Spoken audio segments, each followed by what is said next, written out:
welcome to my channel. ඔයාලගේ කොණ්ඩේ වැවෙන්නේ නැද්ද? ඔයාගේ කොණ්ඩේ ඩැමේජ් වෙලාද? වැවෙන්න කල්ගත වෙනවද කොණ්ඩේ? ඉතින් කිසිම කෙමිකල් එකක් නැතුව ස්වභාවිකව කොණ්ඩේට හොඳ පෝෂණ සත්කාරයක් තමයි අද හදන්න යන්නේ. මම මුලින්ම බණ්ඩක්ක කරල් 4ක් අරගෙන ඒ ටික හොඳට සෝදලා පොඩි පොඩි කෑලි වලට කපා ගන්නවා. ඔයාලට අවශ්‍ය ප්‍රමාණයට බණ්ඩක්ක ගන්න පුළුවන්.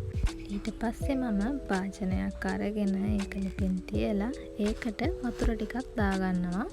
වතුර අඬු කෝප්පයක් වගේ දාගන්නේ. ඊට පස්සේ වතුර ටිකක් රත් වෙන්න තියෙනවා. වතුර ටික රත් වුණාම මම අර බණ්ඩක්ක කෑලි ටික ඒකට දාලා විනාඩි 10ක් විතර ලිපෙන් තියාගන්නවා.